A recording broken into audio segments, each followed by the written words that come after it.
Hello, and welcome to our sewing sangha.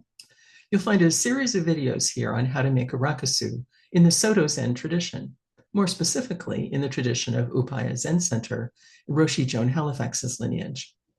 We'll go through each step in detail to help you create your own rakusu. Now, you might want to like this video and subscribe to the channel so you can find it again easily, and click on the notification bell and you'll learn when new videos are posted. If you have any questions or comments, please post them in the comment section below. We'll do our best to answer them. I'm Cheryl Dyson, and today we're going to be covering how to frame the field that we've just completed. So let's go to the downward facing camera and let's get started.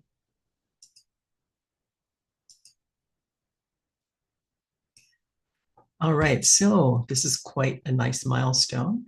A lot of really good work has gone into creating your field, the face of your strips, putting all of that together, basting it to the field itself, and now you have the essence of the rakusu, the part where your teacher will be signing the back and putting the stamps on for the jukai ceremony, and the beautiful rice field piecework quilt that's in the front.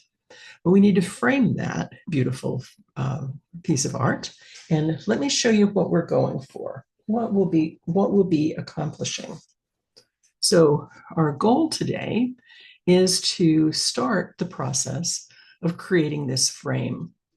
So I'm sure that you remember, or perhaps you even have your the rakusu face attached to the white cotton and batting and the interfacing as the field of the rakusu. And now we'll be putting this frame around the sides and the bottom. So this will be step one. So we're dividing this into three parts. The first part here is how we put the frame around the field. The second part will be how we actually will stitch it in place. And then the third will be putting the top of the frame, and there's a little decorative part that goes on top in the middle as well. So we'll do that in the third part. So it's a three-part process for doing the frame. So, but in the meantime, let's move this over here.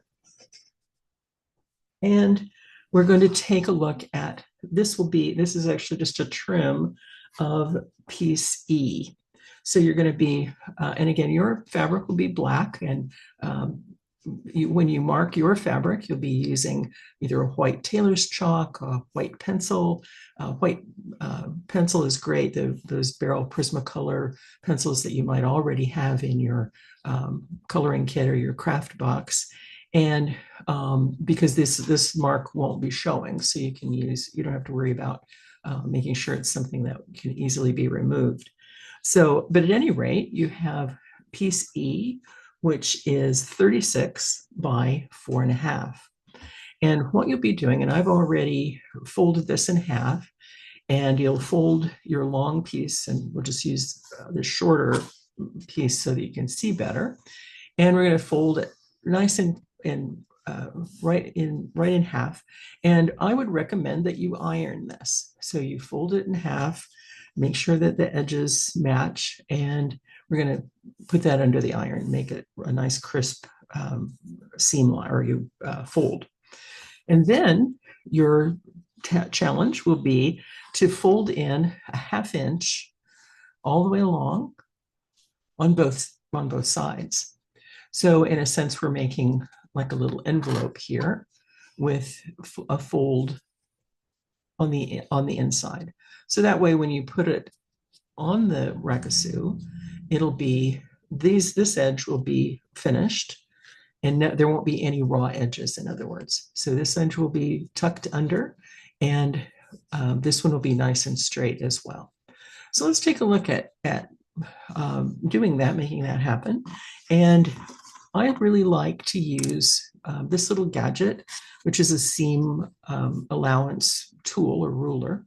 And you can find that in the supplies list, and I'll leave a link in the comments or in the description below for where to find a gizmo like this. And you'll take a look at whatever marking tool you have and marking right along the the line here. The other thing that you can do, and you know I love my graph paper, is to line up the little squares on the graph paper, and that's a good confirmation that you have the right size. And that'll be your 1/2 inch. So 2 squares is 1/2 an inch. And you can line up. I really like to use the graph paper because I also like to line my fabric up on the lines and keep this as well, because even when you think you're going very nice and straight, you can sometimes start drifting.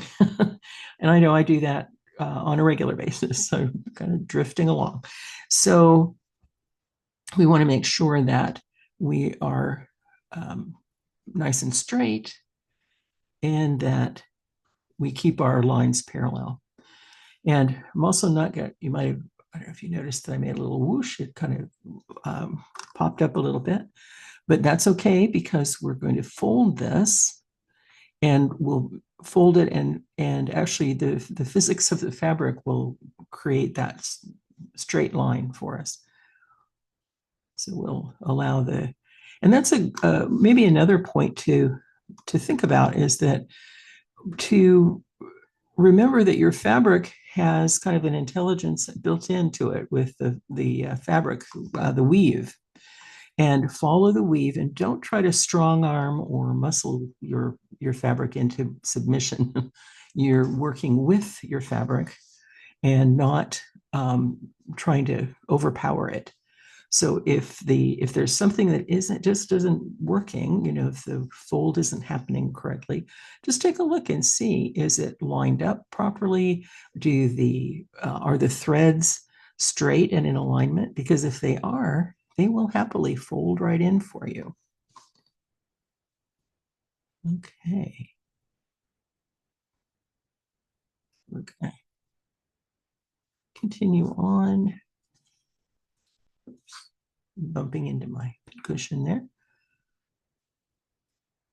And, you know, just as an aside, it's a nice thing to have a nice surface that you can work on, that you have plenty of room to be able to spread out. So again, your piece here, the piece E, will be 36 inches. So by 4.5. So you're going to fold it in half first, and then you'll make the mark to be sure that you've got that 1/2 inch at the top.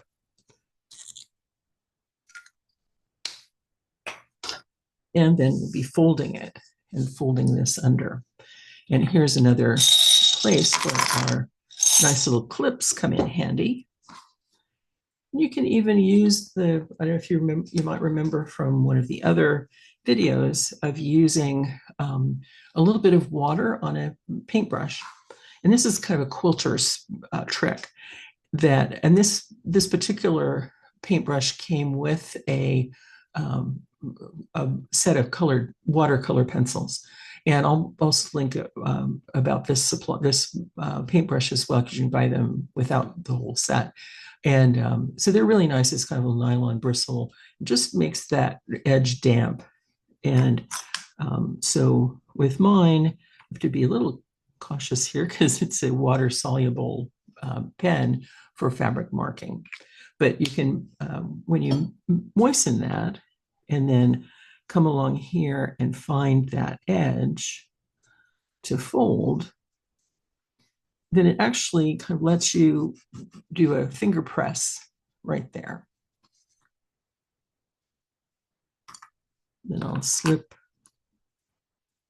Clippy Dude right in there. Yeah, measuring along, using my graph paper to keep that right along the one of the lines on the left side here. And as I fold, making sure that I'm keeping that line straight. And the straight edges are your friend. That's really going to, when you start the process of sewing and folding this around your field, the field of the middle of the Rakusu, then you want to be sure that these lines are nice and straight and fold easily so that you won't run into difficulties of having them want to fight you and go in different directions. So we're going to be sure that we're happy with this fold.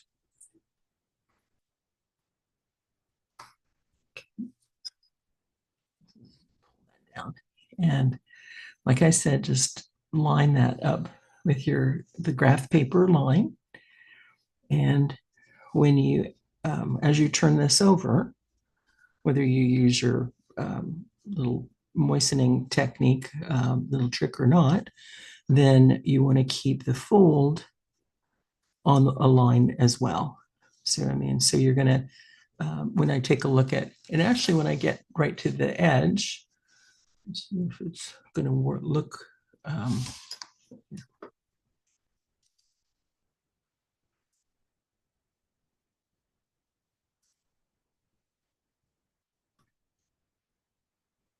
It's just making us a little line here for you to see.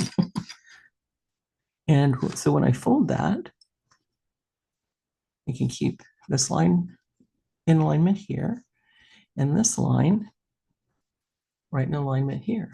So I've got that 1/2 inch in alignment with the rest of the fabric.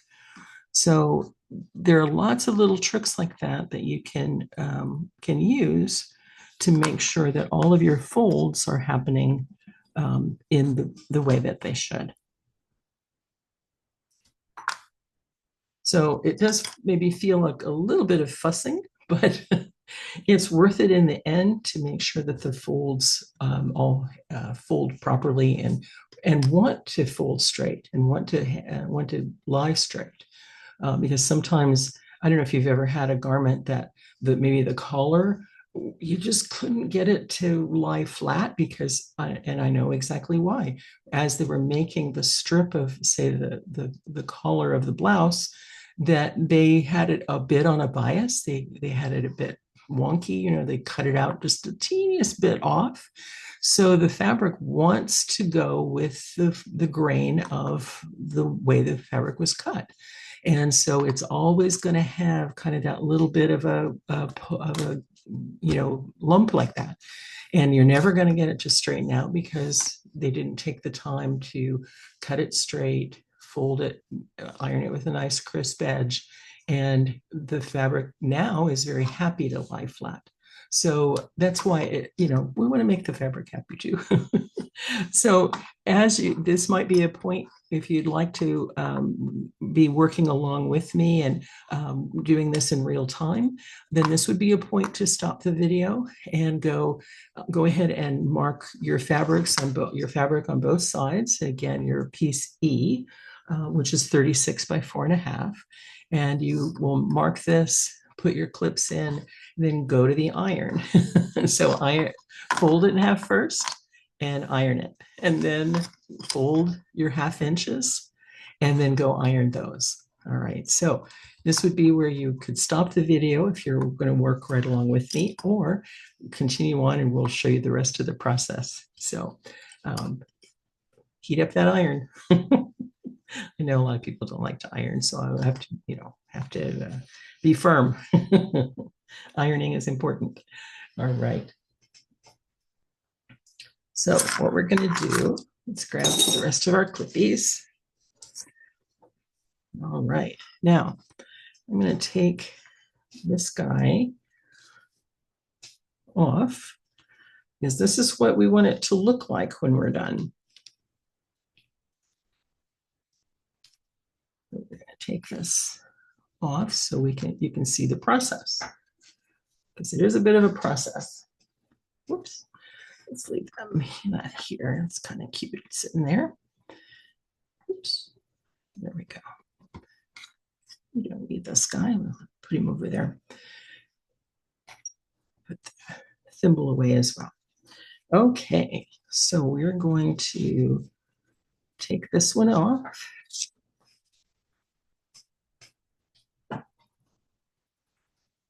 And I've already pressed the full size. Right, so actually,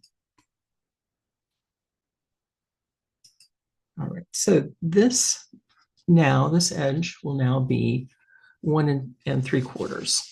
All right, so our 1 3/4 inch on both sides, and then that is going to cover the this part of the field, so that that all of this will be covered by the frame, just like we had with that I showed you with the blue frame, as the example of what it'll look like when we're done. So the first thing is to get it started. Now, I prefer starting from left to right. Now, if whether you're left-handed or it's more comfortable to go right to left, you can certainly do that as well. It's equal. There won't be any difference in your results when you're done. And what I also would recommend is just leave a little bit at the top here. And we will be trimming this to make sure it's nice and straight. And we'll be measuring and trimming again for the top frame to make sure we get the right seam allowances. And I've kind of marked the proper seam allowance along here and along here. And when, actually, let me take a quick gander at my notes, so that you'll have that 1/2 inch seam allowance on the top, and then you'll have the 1/2 inch seam allowance on the left side and the right side for the A. And that's actually why in some of the diagrams, you'll see that they call it A1 and A2. And, oops, excuse me, that, there we go. So on that, it acts like it talks about it being A1 and A2, and yet it's only to show that the two sides are going to be a little bit different, and on the seam on each side. So that'll work. Okay, there we go. Sorry, my computer. All right, so anyhow, we'll have the little bit of a seam up here, and then we're going to take a look at taking this nice long length of fabric and really tucking in to this seam. So I have my fold right here, and I'm going to just really get that in there. And sometimes, because you've got several layers, the fabric will tend to want to pull away from the center, and you want to push it right in there and make sure it's snugged up right on that seam, right on that fold. So we're going to do that, and then, even though I do love my clippies, we're going to use pins to start.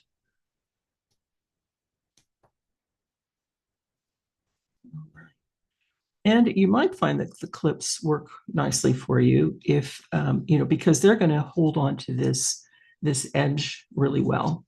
They won't hold this very well, but it'll hold that edge. So hopefully I'm explaining that well, because it can cause it to be just a little fussy, because you're wanting that to stay in there, but it wants to slide out. It wants to take a break and come on over this direction.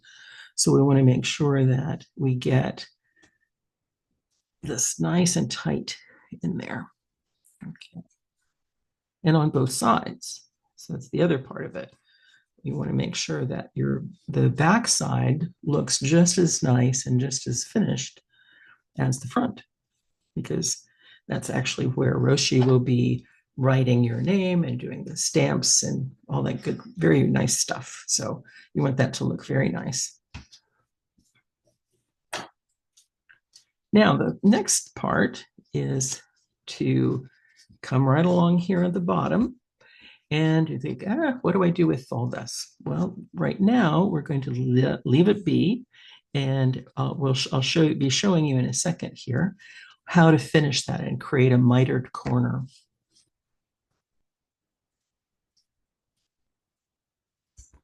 right. So we're back to finding our edge. And I know it's a little bit hard to see because I have a pink fabric here and then the what this is the white. But once when you're because you'll be working with black fabric with the white, so it's actually going to be a little bit easier for you. I should have thought of that. Used a darker one, but I think this will do. I think it'll look quite nice when we're finished. All right, so I can line this up and fold it up.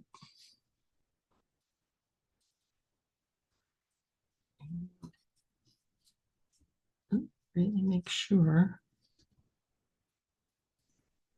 There we go. Really make sure that it's nice and snug right up against that fold. Okay.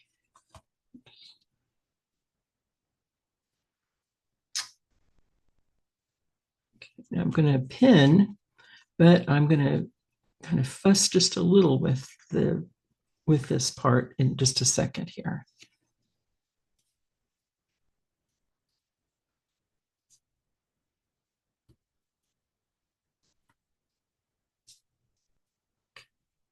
And you might find yourself needing to pin and repin for a few times. And don't be discouraged when that happens. Because I think sometimes people feel like if they make a mistake and have to take out the seams or it's not to their liking or it's not just as straight as they had wanted it to be, that they think that's kind of a failure. And it really isn't. I think it's really important to realize that, pinning and repinning and all that is really par for the course. Even the most accomplished sewists and tailors and quilt makers will tell you that there might be a special section of a quilt that they want to be just exactly right. And they may fuss with it for quite a long time, just really adjusting and making sure that it's right. And the same thing with this. We want to make sure that it's correct and so that we won't be, be bugged by, oh, this is just wonky or whatever. Because, on the one hand, I've talked before about we want precision, not perfection. And if there are little errors or little problems, then sometimes those can be really the charming parts of our rakusu, when we wear it and we see maybe that one little place, like a seam that show or a little stitch that shows through or whatever, kind of befriend that little stitch and feel, oh, that makes it mine and makes it intimate, makes it personal. On the other hand, there can be times when, it's just, oh, I wish I had taken that one more time to maybe get a cup of tea, take a walk, and come back, and then repin and redo that one part so it will be nice and straight. So that's part of, and it's just part of the process. So don't feel discouraged if you feel like that's something that has to happen. So I'm going to give myself a little bit more room here with the pins and take a look at this corner. And I'm going to just get in here with my fingers and make sure that it's nice and tight. And I think I'm actually going to have to pull these out and go back in. I'll pin first and go back in here and make sure that I have this fold line right on that edge. Okay. And that straight and match this guy up.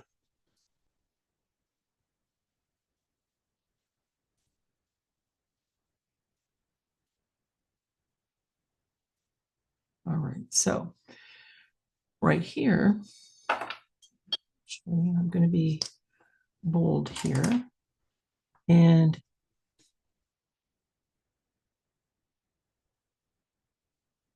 whew, it worked. I was afraid to be all over the place. And so here I'm now, you actually could mark this. Now you're going to be working white on black, so it'll be much easier for you to see. But I just went ahead and drew that line so that you can see where I want this. This is where the fold line is, and I want this piece of the interfacing in white cotton to just really super match that. And it's really the white cotton that's the most important piece. And if there's, because sometimes the interfacing is non-woven, it doesn't cut as, it doesn't make such a sharp line as the cotton will. So if that's not as important as that other, the white. And so that way I can come up here and really make sure that I have it really snugged in there. I want that to touch. I don't want there to be any gap between the fold and the fabric. And see, you thought that this face part was the hardest part. So, sorry. Don't mean to make light of this. This is serious business.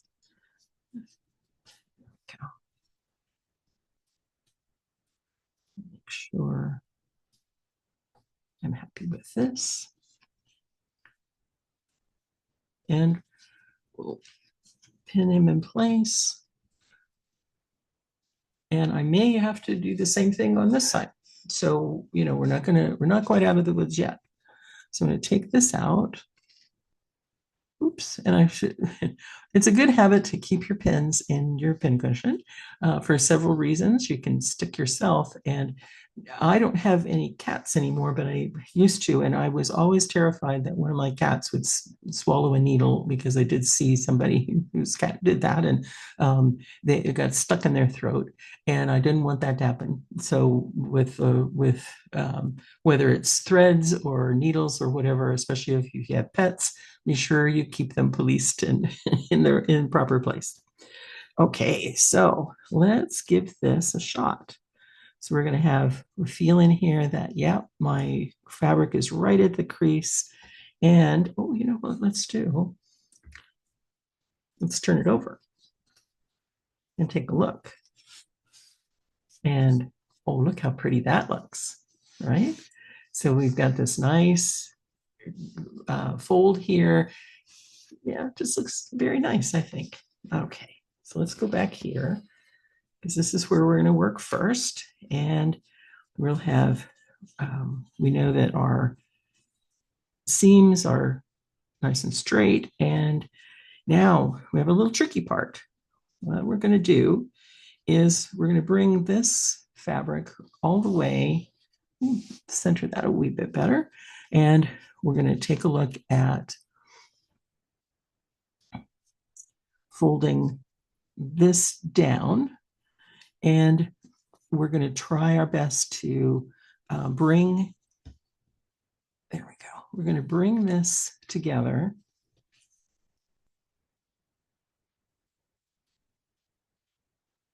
so that they are a mitered corner and match. Now I'm going to do that again, because as I was doing this, I was thinking, uh-oh, I better just start this whole video over, because this isn't right. And I want to do it right for folks so that they can see. And I was, no, because I need to show you the mistakes as well as the successes. And I didn't make a mistake. I just simply was, it wasn't looking quite right. And I thought, oh no, I give up. And so this is a good example.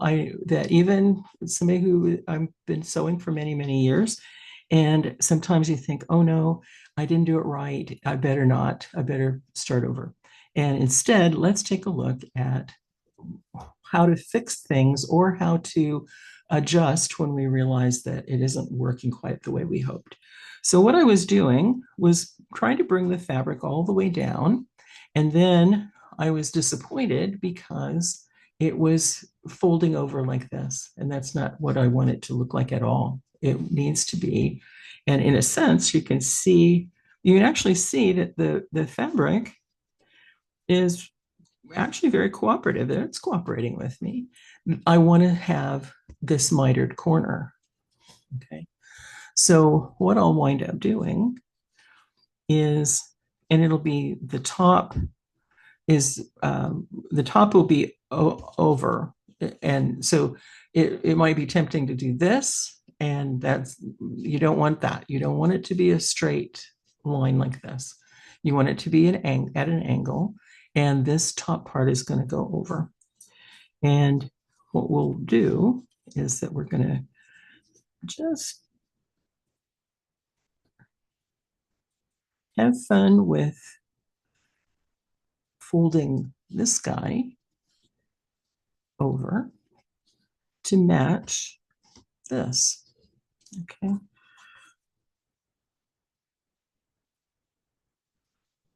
Let's see here.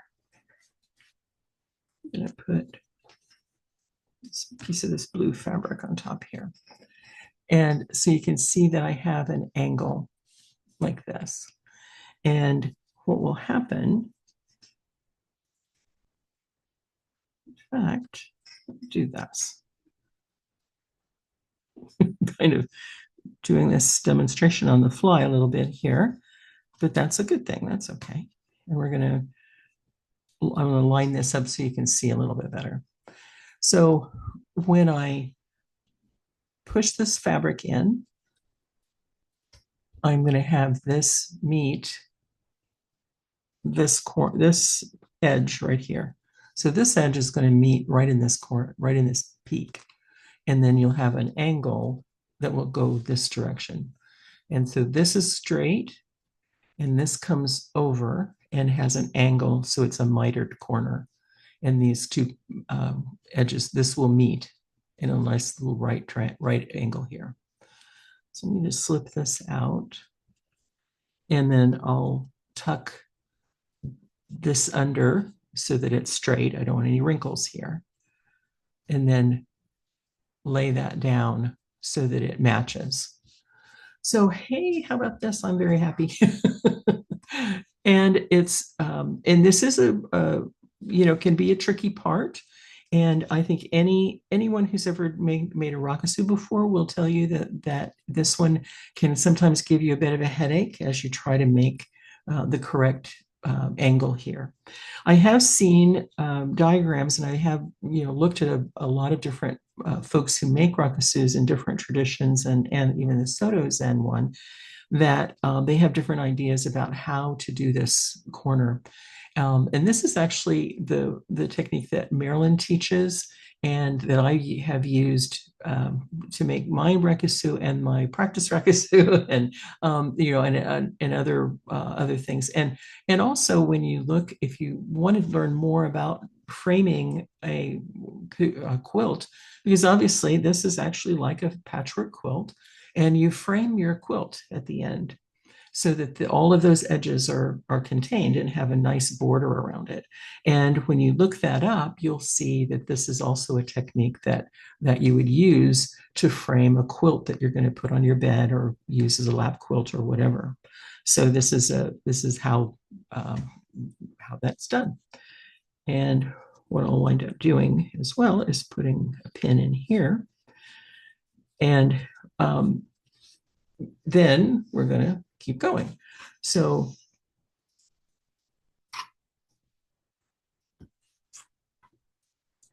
and we can turn this around this way.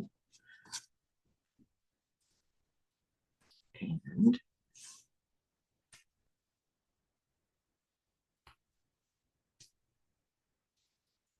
okay. So it's the same process, and we're going to duplicate that on this side.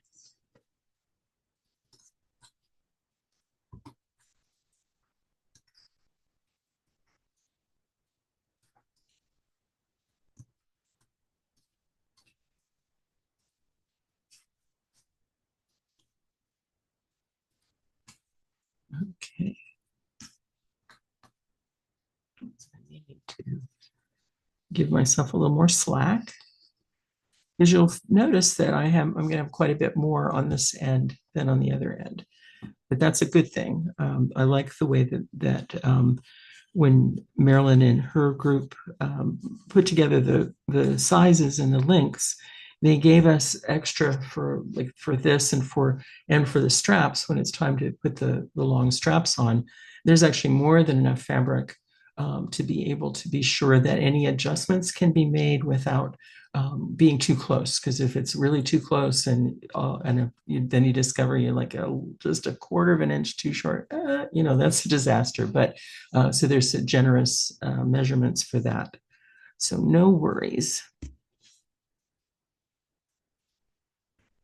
And I'm going to do the same thing that we did on that side by just tucking in the fabric, giving it a little push, and finding that edge.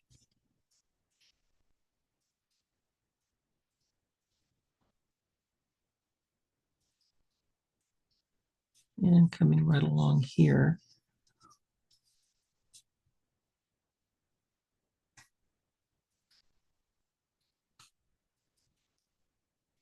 You notice I still have my basting lines in.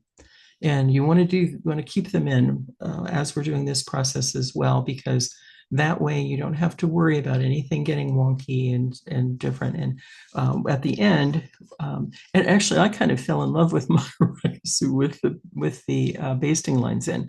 So you've got the black fabric, and I think I had red basting lines. I said, oh, but it looks so pretty with the red. Like, no, I have to take that off.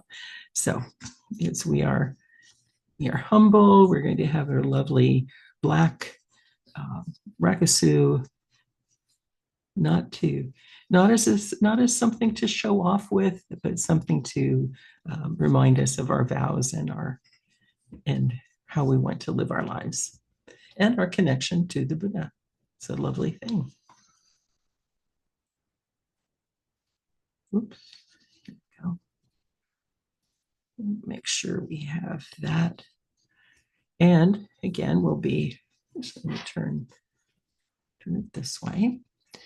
And again, now time for a little more fussing and to oops, my little mascot on that hot spot that needs a little bit of a bright light from the lamp. But I'm going to feel in here. I really want to make sure that it's nice and snug and nice and tight. Oops. Give it a pinch there. And that's actually not a bad idea as you're making sure that these really hit that fold and really have no little gap between the fabric and the fold. And then we're back to, oops, I definitely need to take that out to give me a little bit more space.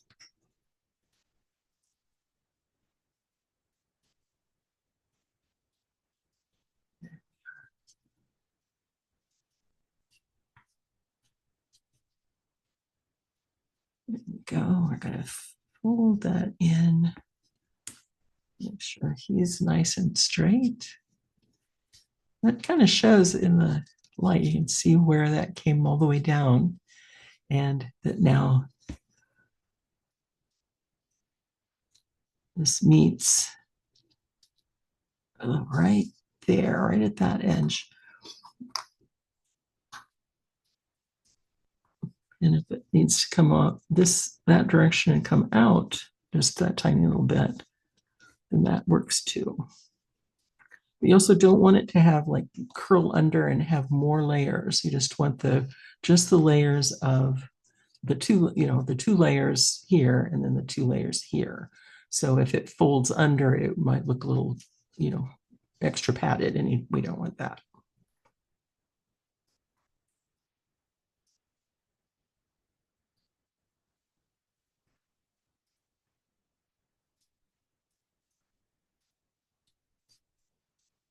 Okay. So now we have our nice folded, our frame is attached and the mitered corners. And guess what? I'm going to do the same thing on the back. All right. So this one I caught too much fabric. Be careful with this so you don't stick yourself. There we go. This one worked just fine. This one, oops, actually this is correct and this one is backward. So let me get this and make sure we can turn this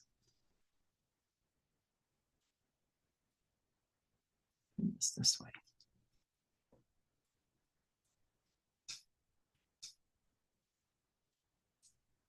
All right, good. Just keep our sharp points on the back, on the front, and do the very same thing on the back. And the back should be a little easier. I'm gonna actually turn this light on. And that actually might help a little. I got an extra sunshine coming in here. Okay. Right. We're going to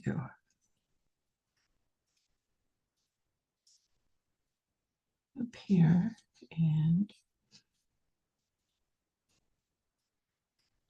turn this so that this meets this corner.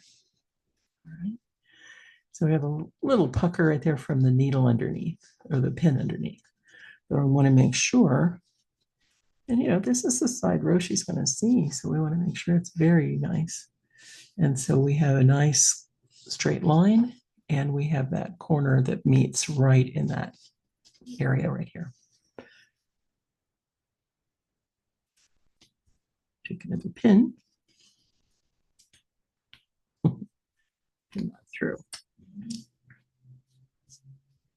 And we're going to do the same thing here, where we're going to fold this guy in.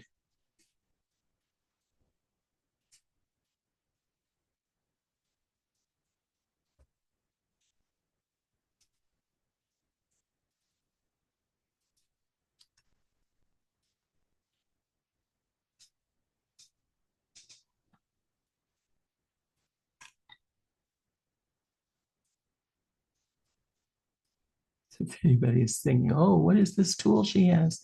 This is actually called a stiletto, and it's used in embroidery and quilting and tailoring. That sometimes you need to almost like three hands. You have to have something that will get into a tight corner. You can use it for turning things as well. So I just kind of wanted to get this edge to really get in there.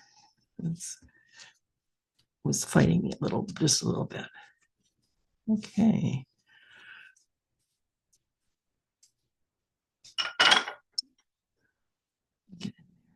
You can use a chopstick or something like that because when we turn when we turn our straps at the end, we can use this chopstick to really get those or corners and the edges to be straight and really crisp.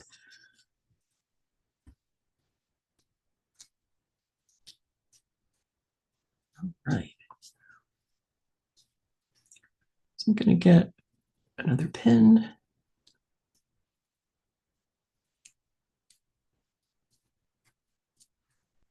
And pin this. And I have my other pin kind of coming out. So you may find yourself a little bit of fighting with the pins, but this is temporary because we are then going to take a look at coming along here and we're going to baste this in place. Now, I've kind of gone from,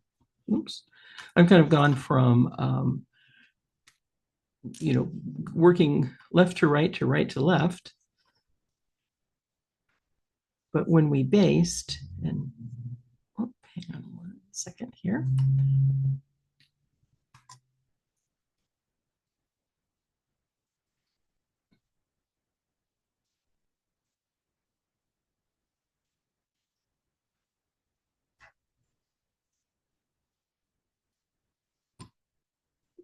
And that way.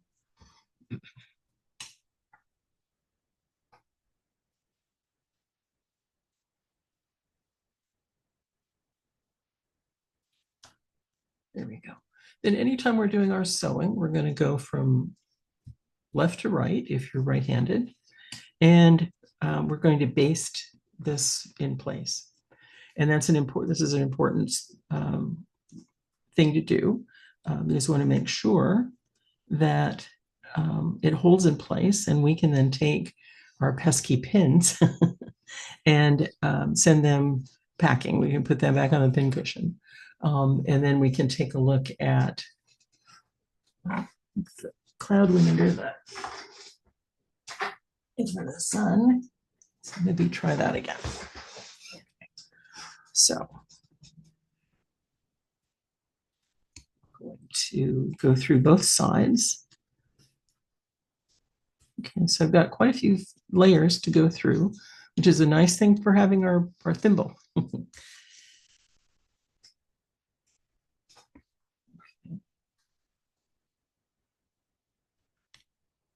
And you can take 2 or 3 bites of the fabric, but just gently. Be sure you don't pull it all the way through.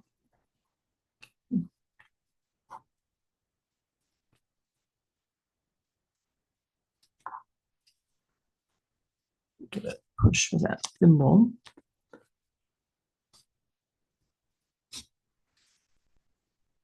Go. And flip it over, make sure that you're going through the back side as well. Okay, and then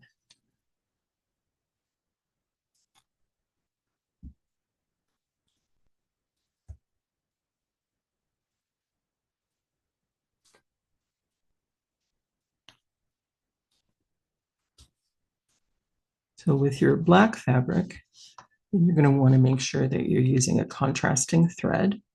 It can be just anything, pink, black, red, or whatever you have extra any place around. And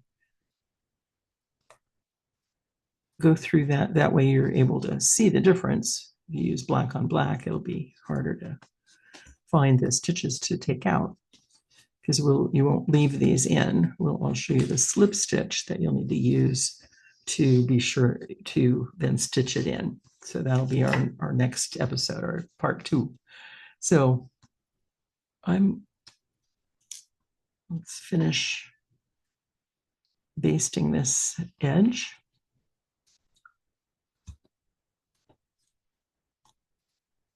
And when you do go through several layers, it can be a little tight.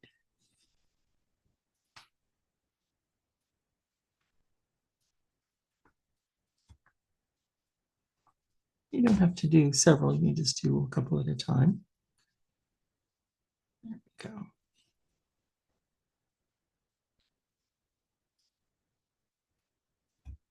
Here we go. And come up here and catch this corner. Right.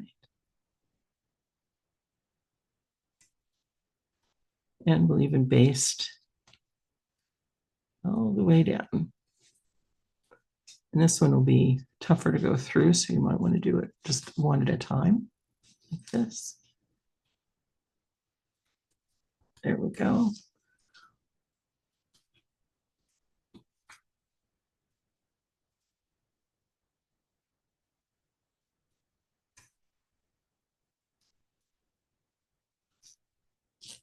There we go. Ooh. That's why I like my thimble. There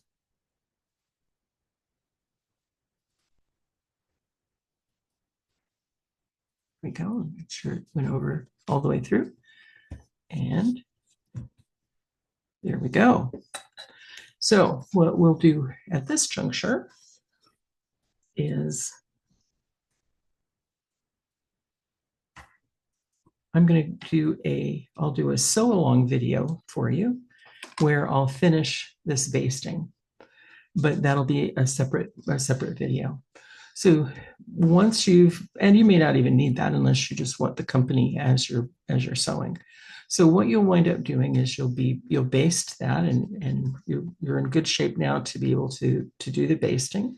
And so finish your basting, and then part two will be how to do the slip stitch, and we'll be stitching the frame together and attaching it permanently to the field. So that'll be, it's a little bit tedious, but it's actually a nice, very nice stitch to learn. And so we'll be learning how to do that, and learning how to attach that and make sure that it's secure. And we'll be doing that on both sides. So we'll teach the stitch and do some of the slip stitching. Then I'll do a sew along video to finish the whole thing. Then part three will be finishing the top. So here's part one, folding the strip, the E strip, and arranging it here, and basting it in place. Part two will be learning the slip stitch and stitching the frame onto the face. And then part three will be putting the top of the frame and the little decorative piece in the middle. So those will be our 3 steps to complete the frame. All right.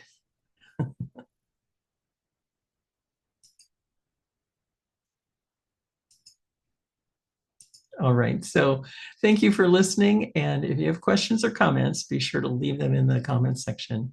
So I know that it's actually a little bit challenging. It's putting the frame around the field or the face. It seems a little bit challenging because it is making the turns, and fabric wants to lay flat, and we're making it bend and turn and fold. So if you have questions, so certainly post them in the description below or email me, and we'll make sure that you get the support and the help that you need.